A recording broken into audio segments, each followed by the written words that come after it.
Enquiry చేసుకోండి, investigation చేసుకోండి, ఎక్కడ ఏంటి అనేది. నాకు పాటలు తప్ప, పాటల ప్రపంచం తప్ప నాకు ఏమీ తెలీదు. ప్రజలారా ఎవ్వరు కూడా నమ్మకండి దయచేసి. మీడియా మిత్రులారా, మీరు పెట్టేదానికి కింద కామెంట్లు చూసి కుమిలిపోతున్నా, నా వల్ల కావట్లేదు అసలు. దయచేసి చెప్తున్నా, నేను తప్పు చేస్తే మళ్ళీ చెప్తున్నా, నన్ను ఎక్కడికైనా పిలవండి, నేను ఎక్కడికన్నా రానికి సిద్ధం. ఏ పోలీస్ స్టేషన్ గడప తొక్కనికన్నా సిద్ధం, జైలుకి పోవడానికి కూడా సిద్ధం. నాకు అసలు ఆ బాధితుల్ని చూస్తుంటే ప్రాణం పోతే చాలా బాధ అనిపిస్తుంది.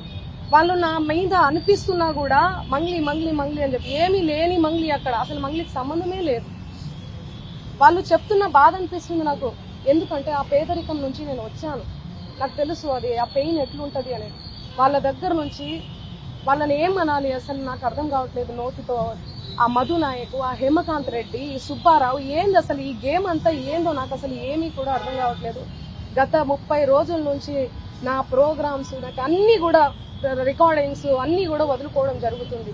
నాకు అసలు దయచేసి చెప్తున్నా, చేతులు జోడించి చెప్తున్నా, నా తప్పుంటే నన్ను ఏ శిక్ష విధించినా కూడా నేను పడడానికి నేను రెడీ. కానీ దయచేసి నా మీద ఏమన్నా కోపం ఉంటే దయచేసి చెప్తున్నా, మీరు చూపించేదాన్ని బట్టి ప్రజలందరూ కూడా మిస్లీడ్ అవుతుంది. ప్రజలందరూ ఏమనుకుంటారు,